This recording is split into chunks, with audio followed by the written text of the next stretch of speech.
O áudio que vocês vão ouvir agora é parte do podcast Xadrez Herbal. Caso vocês queiram ouvir mais sobre esse assunto e outros temas de política internacional, é só ir em xadrezherbal.com.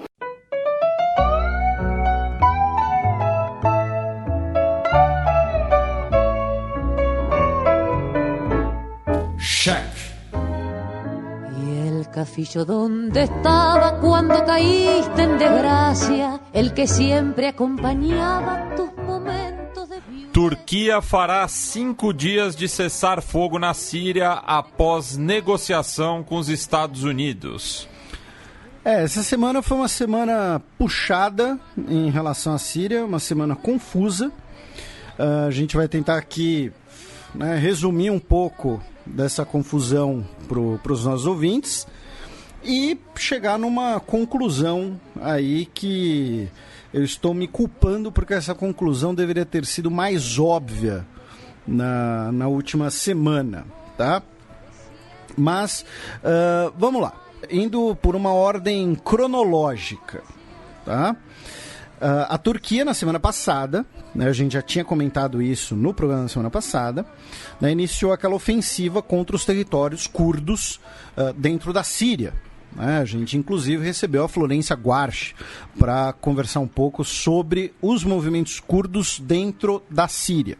E aí, durante o final de semana, a gente teve várias notícias de pessoas mortas, de pessoas deslocadas, de ataques contra as cidades, contra civis e um pânico generalizado, digamos assim, tá?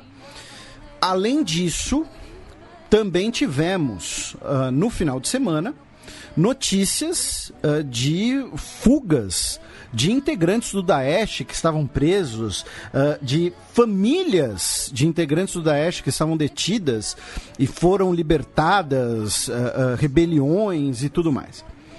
Então, assim, o final de semana foi um final de semana extremamente violento, tá? Isso a gente pode dizer. Só no sábado a gente teve pelo menos 26 civis mortos, tá? Segundo o Observatório Sírio de Direitos Humanos. E no sábado tivemos cerca de 249 mulheres e 700 crianças que eram, de famílias do Daesh fugindo de campos de detenção, tá? Isso só no final de semana. Aí na segunda-feira, como se ele não tivesse nada a ver com a confusão, o Donald Trump disse que iria emitir uma ordem executiva autorizando sanções contra o governo turco, contra qualquer um que possa estar envolvido em graves violações de direitos humanos, tá? E aí eu digo como, se ele não tivesse nada a ver com nada, porque a ofensiva turca só foi realizada porque o governo dos Estados Unidos, Donald Trump, decidiu retirar as tropas dos Estados Unidos da região e basicamente deu sinal verde, para operação, tá? E aí o Donald Trump deu essa declaração no final de semana, como eu disse, como se ele não tivesse nada a ver com nada, E aí, qual foi, então, a reação das forças democráticas sírias? No domingo, e que foi anunciado na segunda. Anunciaram um acordo com o governo Assad em Damasco. O general líder das forças curdas, inclusive, ele deu uma declaração fortíssima, que entre fazer concessões ao regime Assad e o genocídio do nosso povo pelos turcos, nós fazemos concessões. Ou seja, se aproximaram do governo sírio, consequentemente do governo russo, e tropas sírias começaram a tomar posições ao leste do Eufrates, na região antes dominada pelos curdos, contra o avanço turco. E aí começou um cenário extremamente perigoso, que foi você ter hostilidades muito próximas de forças regulares sírias, de forças russas e de forças dos Estados Unidos. Tá? Teve a notícia, por exemplo, na terça-feira, de que uma coluna ali de tropas de forças especiais dos Estados Unidos foi atacado, por supostamente engano, por aviões turcos. E aí, em represália, os Estados Unidos botaram os aviões ali na região, deram uma demonstração de força e tudo mais. Aí, nós tivemos imagens, por exemplo, de soldados russos ocupando bases que até semana passada, literalmente, não é hipérbole, eram dos Estados Unidos. Tem um vídeo, vocês procuraram no Twitter, de um russo, assim, todo pimpão, brincando ali com uma cancela, né, falando, eles deixaram tudo funcionando, assim, quando eu digo pimpão, ele tá meio que, tipo, falando, os caras, que trouxa, deixaram tudo funcionando pra nós aqui. E não é a primeira vez que isso acontece na região, né, Felipe? Sim. E aí, meu caro Matias, veio o mais bizarro. A maior fábrica de cimento da Síria ficava ao leste do Eufrates e era um dos QGs, um dos quartéis principais dos Estados Unidos. E nessa retirada, né, extremamente acelerada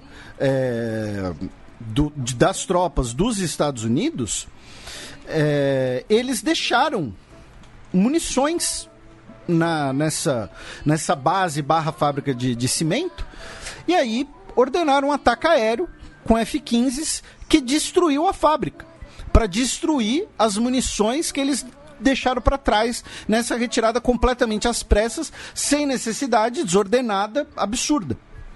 Então, assim, foi uma zona, tá? Em bom português. O Vladimir Putin, né, o presidente da Rússia, ele foi no final de semana aos Emirados Árabes Unidos, onde ele inclusive, né, deu de presente um vídeo que o nosso querido Gustavo Rebelo nos mandou. Ele deu de presente lá uma ave de rapina, né, toda rara lá pro sheik, e o pássaro fez suas necessidades no tapete do palácio.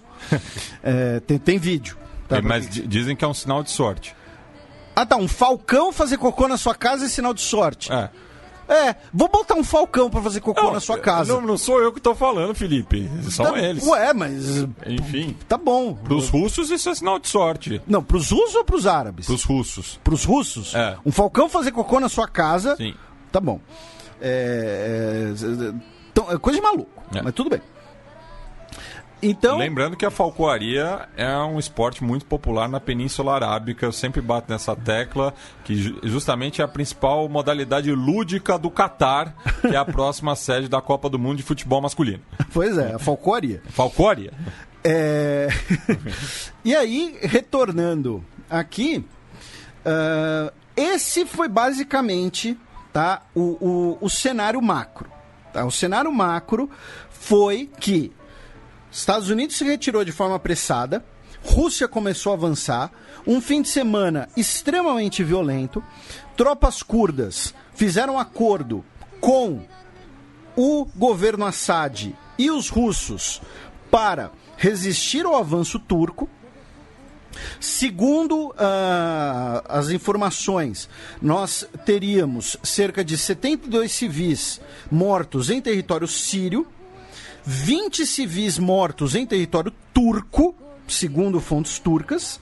Não sabemos números ainda de baixas militares, tá? Um número exato. Porém, alguns falam em mais ou menos uns 200 do lado turco e um número similar do lado curdo, tá? E cerca de 300 mil civis deslocados, segundo o Observatório Sírio de Direitos Humanos. Tá? No final das contas, aí eu vou repetir um trechinho, meu caro Matias, do texto da Gazeta, que foi ao ar na sexta passada, que foi ao ar no dia 11, justamente. Em que um texto que eu comento ali os possíveis cenários do avanço turco, e eu escrevi assim: outro cálculo envolve a Rússia. Erdogan ligou para Putin. O espaço aéreo sírio é controlado por Moscou, em um país... não seria nem um pouco inconveniente para o governo Putin que aproveitasse uma eventual retirada dos Estados Unidos da região e se tornassem eles os garantidores da autonomia curda frente a uma operação turca. A Rússia teria então acesso aos campos de petróleo, à fronteira com o Iraque e poderia colocar o YPG e o regime Assad na mesa de negociação. Certo grau de autonomia reconhecido por Damasco, que em troca dá mais passos na tarefa de consolidar sua soberania por todo o território. Ou seja, do lado sírio, é exatamente isso que está acontecendo. O governo sírio do Bashar al-Assad e o governo russo estão aproveitando a retirada dos Estados Unidos, a ofensiva turca, para se colocar ali como os garantidores da existência dos curdos frente a essa ofensiva. E aí, do lado turco, meu caro Matias, né, antes da gente comentar do acordo, né, de cessar-fogo assinado hoje, vamos aqui a alguns detalhes, né, disso tudo, que foi... diversas tropas sírias ocuparam cidades antes controladas pelos turcos, como, por exemplo, Kobani, né, que se tornou um grande símbolo dos curdos desde 2014, né, e que era, digamos assim, a capital, né, do Kurdistão na Síria. Do Kurdistão sírio, exatamente, a capital de Rojava. Tropas sírias entraram em Kobani para proteger Kobani de uma ofensiva turca, tá? A Força Aérea Russa está garantindo espaço aéreo nas regiões curdas. Ao mesmo tempo, os turcos já avançaram dentro do território sírio, né? Você já teve um avanço turco. Então, esse avanço foi simplesmente consolidado nesse cessar-fogo. O que foi esse cessar-fogo? O Mike Pence, vice-presidente dos Estados Unidos, né, foi até a Turquia para conversar com Erdogan e, nessa conversa, nós tivemos, né, um anúncio desse cessar-fogo em que, pelas próximas 120 horas, né, não teremos ações militares, os integrantes curdos do YPG vão se retirar da zona de fronteira, da chamada zona de segurança, né? E nessa zona de segurança, o governo turco disse que pode começar, né, a enviar os refugiados sírios, que é aquele plano de um grande deslocamento de refugiados que a gente comentou 2-3 semanas atrás. Que os curdos, nessa semana, né, via o porta-voz do HDP, o partido curdo dentro da Turquia, tá, denunciou como uma tentativa de limpeza étnica, tá? Disse que era justamente a ideia de, olha, você tirar os curdos dali e reassentar os sírios árabes que vivem na Turquia é uma forma de limpeza étnica. Limpeza étnica não é só extermínio, é você tirar um povo do seu território original. Uma fonte do governo turco que estava envolvida nas negociações disse, né, segundo a matéria do New York Times, que ficou surpreso como os Estados Unidos cederam nas negociações, dizendo conseguimos tudo o que queríamos. E aí, novamente, o Donald Trump hoje, né, veio e, novamente, como se ele não tivesse absolutamente nada a ver com nada, disse que, olha, agradeço o acordo com Erdogan, milhões de vidas serão poupadas, né? E ele deu um grande avanço para a paz, e o acordo é apenas um começo, é um grande acordo e tudo mais. Sendo que essa zona começou por sua culpa. E aí veio o elemento que, como eu disse para você, meu caro Matias, eu estou me culpando por não ter pensado. Essa possibilidade ela era tão ridícula que eu não pensei nela na semana passada, tanto no meu texto quanto aqui no podcast, e eu estou me culpando por isso. A Nancy Pelosi, hoje, denunciou o acordo, disse que as negociações são uma farsa, que manda uma mensagem de que abandonamos nossos aliados, e ela disse assim, Erdogan não nos deu nada e Trump deu tudo a ele. E aí o Donald Trump, ele disse assim, que os curdos, ele disse isso ontem, tá? Isso foi ontem. os curdos não são anjos. Né? Muita gente zoou que no início da semana, inclusive, ele falou que os curdos não estavam na Normandia, né? Em 1944. Mas ele disse assim, que eles não são anjos, que eles também são uma ameaça tão grande quanto o Daesh, porque eles são terroristas e comunistas. Quando ele usou o termo comunistas, bateu uma lanterninha, uma lampadinha na minha cabeça. Ele está comprando, tintim por tintim, o discurso do Erdogan. É a retórica do Erdogan contra o PKK. Do governo turco. E assim, o Erdogan foi inteligente nesse sentido, porque ele falou... O que o Trump odeia mais do que tudo? O que ele sempre fala? De comunismo, de socialismo, os Estados Unidos não vai ser socialista. Vou falar pra eles que os curdos são socialistas. Pegou o telefone e falou, Trumpzão, seguinte, os caras são socialistas. E o Trump foi lá e repetiu isso. Olha, os curdos são terroristas socialistas. Eles são, em alguns aspectos, uma ameaça tão grande quanto o Daesh. Então, assim... Qual é a conclusão que a gente chega? E por isso que eu disse, era uma hipótese tão bizarra que eu me culpo por não ter chegado nela antes. Passaram a mão na bunda do Trump. O Trump foi manobrado pelo Erdogan que nem um patinho. Sim. Que nem um menino. O Erdogan conseguiu parte do que queria, a Rússia conseguiu parte do que queria, a Síria conseguiu parte do que queria, todo mundo quase conseguiu algo que queria, menos quem? Menos os curdos, que eram justamente os aliados dos Estados Unidos na região. O país que, assim, do ponto de vista geopolítico, perdeu foi os Estados Unidos. A gente pode, claro, argumentar o que a gente falou já há programas atrás, de que isso faz parte da plataforma do Trump, de retirar as tropas dos Estados Unidos de tudo que é lugar, por conta da campanha eleitoral, a ideia dele de bring the boys back home, de não intervencionismo e tudo mais. Só que o Trump fez isso por impulso. O Trump foi lá e falou, quer saber, tira todo mundo da Síria. Lembrando que essa foi a razão que lá no fim do ano passado, o Jim Mattis, o cachorro doido, Mad Dog, pediu demissão do cargo de secretário de defesa. Porque o Trump já queria ter feito isso no fim do ano passado. E o Jim Mattis não concordou. Jim Mattis falou que a gente, o governo dos Estados Unidos, não podemos abandonar nossos aliados. Então, dessa vez, ninguém conseguiu barrar o Trump. O Trump, no impulso, fez isso, comprou o discurso do Erdogan, comprou o discurso de todo mundo e pronto. Tá todo mundo dando risada da cara dele. A real é essa. Tá? Nesse meio tempo, ele mandou uma carta bizarra pro Erdogan, dizendo que o Erdogan, pro Erdogan não ser um tough guy, não bancar o durão, dizendo que eu não quero ser responsável por destruir a economia turca. Né? Ele faz ali uma série de ameaças, né? De represálias ao Erdogan caso ele haja contra os turcos. Só que o detalhe que vocês podem falar assim, mas essa carta aí mostra como a política do Trump deu certo, porque a Turquia voltou atrás.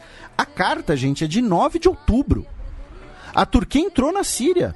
A Turquia expulsou curdos dos seus territórios. A Turquia trocou tiro com gente. A Turquia manteve suas operações por uma semana. Essa carta aqui não adiantou nada. Essa carta aqui foi um monte de bravata. Tá? Let's work out a good deal. Né? Tipo, que acordo, cara? O Trump tava por cima. O Trump tinha o controle o governo Trump tinha o controle da região. Aí depois ele fala de fazer um acordo, mas ele que cedeu primeiro. Não faz sentido nenhum. É tipo, sei lá, dá a caneta para outra pessoa e depois quer pedir ela emprestado. E tem que conceder alguma coisa para pedir a caneta emprestada, sendo que a caneta era sua no primeiro lugar. Mas a carta é fake news. Quem revelou a carta foi a jornalista Trish Regan da rede Fox. Tá? Fox News. Tá? Que é mais republicano do que os republicanos. Tá? E depois a Casa Branca confirmou a veracidade da carta. Então, assim, todo mundo que tinha algum interesse, menos os curdos e os Estados Unidos, saíram ganhando a partir dessa ação do Trump. E quando ele diz um discurso, os curdos não são anjos, eles são socialistas, sendo que até outro dia os curdos eram os principais aliados dos Estados Unidos na região, e o Trump se vangloriava disso. É importante a gente lembrar que no meu governo a gente está combatendo o Daesh sem derramar sangue americano, porque eles estavam armando e apoiando os curdos. E aí ele vai lá e fala, não, eles não são anjos, eles são terroristas socialistas e tal. Por quê? Porque o Erdogan foi lá e passou a lábia nele, cara. A real é essa. Passaram a mão na bunda do Trump bonito. Tá? O Trump caiu que nem um patinho nessa situação. Aí, né, como diz a manchete aqui que o Matias leu, o cessar-fogo vai ser de 5 dias. Vamos ver como é que vai ser isso, né, mais pra frente. Segundo o Trump, foi um resultado incrível. Que resultado incrível, cara. Antes dele fazer qualquer coisa, não tinha conflito ali. Olha só que maluco, que coisa de louco. Ele fica falando das coisas como se não tivesse nada a ver com isso. Como se não tivesse sido ele que desse o sinal verde. É um pombo jogando xadrez. Nesse sentido foi completamente, cara. E novamente, quem saiu fortalecido nessa história toda? O Putin. Né? O Putin que saiu fortalecido, inclusive como ali o mediador. Né? Que saiu ali, o Putin ligou para o Erdogan, inclusive. O Erdogan e o Putin se encontraram, tá? É bom deixar isso claro, também nessa semana, tá? Eles conversaram por telefone e eles vão se encontrar dia 22 em Sochi, tá? Ali na costa do Mar Negro, onde foram as Olimpíadas de Inverno, que fica ali perto, tá? Então, assim, novamente, os Estados Unidos cedeu sua posição a troco de nada, perdeu aliados na região, temos o risco de uma ressurgência do Daesh, temos o risco de mais mortes, de muito mais deslocados, já temos 300 mil deslocados, a troco de absolutamente nada, pensando na lógica do governo dos Estados Unidos. Antes que alguém fique bravo comigo, acontece com algum argumento o que o governo dos Estados Unidos ganhou com essa situação. Absolutamente nada. A operação foi tão desastrada que eles tiveram que destruir, via ataque aéreo, o antigo depósito de munições dele, porque não deu tempo nem de tirar a munição. De tão acelerada que foi a retirada. Pra que uma retirada tão acelerada quanto essa? Pra quê? A troco de nada. Tá? Deixaram as bases lá intactas pros russos usarem. Então, assim, é surreal. E, no fim das contas, como eu disse, eu estou me culpando por não ter pensado que o Erdogan conseguiria passar a mão na bunda do Trump, que foi o que ele conseguiu fazer. No final das contas, os turcos conseguiram ali avançar para dentro da Síria, os curdos estão enfraquecidos, tiveram que pedir ajuda de Damasco, o governo sírio vai conseguir restaurar a sua soberania nos territórios curdos, e os russos vão ser os grandes mediadores, os grandes power brokers da situação. Tá? Resumidamente, é isso. Tá? A gente passou tanto pela parte factual quanto pela parte de análise. Como eu disse, se quiserem discordar da análise, não tem problema, tá? Só não me enche o saco, então venham com argumentos que mostrem que os Estados Unidos ganhou com alguma coisa. Tá? E é isso. Continuando pelo Oriente Médio, a gente cruza a fronteira para o Líbano com duas notícias. Que os piores incêndios estão ocorrendo desde o início da semana, devido a uma seca histórica na região. Os incêndios, inclusive, já passaram para a Síria e falaram que talvez passe também, entre em território israelense. Florestas ali na região do Monte Líbano já pegaram fogo e tudo mais. E a outra notícia em relação ao Líbano é que o governo, precisando de fontes de renda, anunciou na terça-feira que iria taxar o WhatsApp. E aí, hoje, quinta-feira... Que é um hoax muito comum no Brasil. É um hoax muito comum no Brasil, mas lá, de fato, foi isso. Tivemos um protesto em que 60 policiais saíram feridos. O pessoal tá bravo. Pois é, e aí o governo cancelou. Então fica a dica aí, pros governantes do mundo. Não fala que vai... Não mexe no Zap. Não mexe no Zap, irmão. Né? Porque assim, o pessoal já tá ferrado. Você ainda quer taxar os contatinhos da galera. Né? Então não rolou. tá? Deu mega protesto e vocês podem ver imagens e tal. Assim, claro, a gente tá brincando aqui, na verdade era o anúncio de um novo pacote de impostos como um todo, mas incluía 20 centavos por dia para o uso de WhatsApp e FaceTime e chamadas de Facebook, tá? Então, e aí o governo voltou atrás, tá? Aí vamos até Israel, onde nós tivemos, no início dessa semana, um protesto com cerca de 20 mil pessoas na cidade de Majd al-Krum. Dessas 20 mil pessoas, a imensa maioria árabes, contra o aumento do número de homicídios contra a comunidade árabe.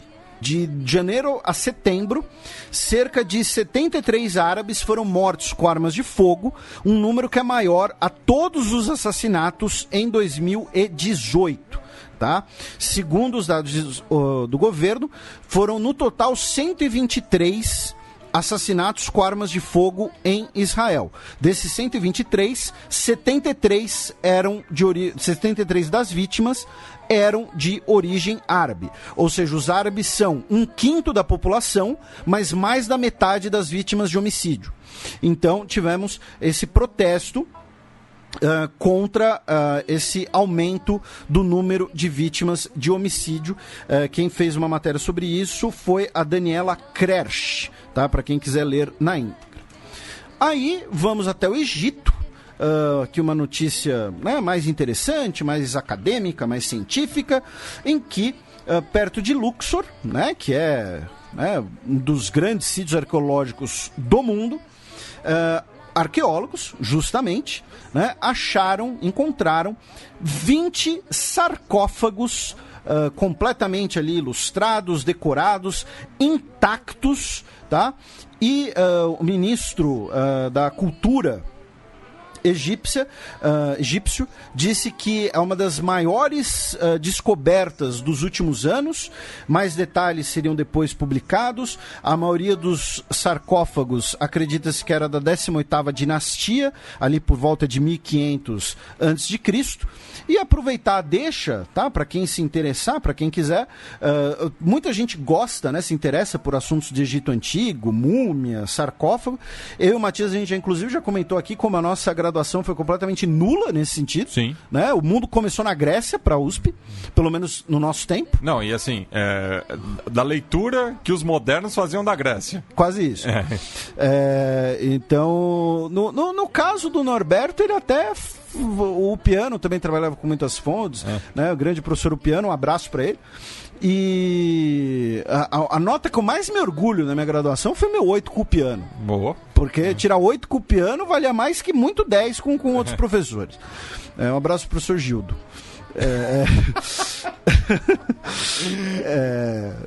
História da ciência e tecnologia.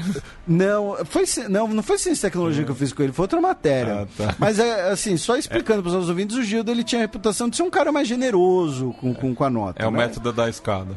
Não estamos reclamando aqui, tá? Já o piano é o contrário, né? O piano, a coisa mais bonita que ele te falava era que você era analfabeto funcional. Mas voltando aqui, como muita gente se interessa por isso e tal, tem um canal da Márcia Jamili no YouTube, o Arqueologia Egípcia, tá? O nome do canal Arqueologia Egípcia. Se inscrevam lá, assistam lá, vejam os vídeos. A Carol depois vai listar o link no site do Xadrez Herbal. Lembrando, tudo que a gente referencia aqui fica linkado depois no post no xadrezherbal.com, tá? Então, para quem se interessar, dá lá uma olhada. E finalmente, pensando ali no Grande Oriente Médio, a gente vai até a Tunísia, que agora tem um novo presidente, né? A Tunísia é um regime semipresidencialista, e o novo presidente é o jurista Kais Saied, tá? Ele era um candidato independente, um candidato ali de consenso, digamos assim. Ele é professor de Direito Constitucional, justamente, né? Então acho que funciona como presidente, né? Um cara que conhece... Entende das leis? Conhece a Constituição. E ele deu, assim, foi uma surra surra eleitoral, foi 72% dos votos no segundo turno, tá? O comparecimento foi só de 55% do eleitorado, né? Então não foi exatamente um grande comparecimento, mas quem foi votar, a imensa maioria foi votar no Kais Saied, que agora é o novo presidente da Tunísia. Repetindo, é um regime semipresidencialista, a maior parte das questões são conduzidas pelo primeiro-ministro, na verdade, porém o presidente da Tunísia, até porque a Tunísia está passando ainda por o seu processo de democratização, ainda tem uma caneta pesada e tem um valor simbólico muito forte, né? Aquela coisa, mais ou menos como prefeitura de cidade pequena, em que assim, quem pode mudar a vida da pessoa, na maioria dos casos, é o prefeito. Né? Então, sei lá, a pessoa mora numa cidade pequena e tá cheia de buraco na rua. Só que ela fala do presidente. Entendeu? Ah, lá a rua com buraco. Bolsonaro falou que ia resolver, não resolveu. Com o Temer também tinha buraco. A Dilma também tinha buraco. Esses presidentes não faz nada. Mas quem vai tapar o buraco na rua dele é o prefeito. Só que assim, né? Ele fala do presidente. Então na Tunísia, até por conta dessa abertura política que ainda está ocorrendo, você ainda tem o presidente com uma imagem muito forte.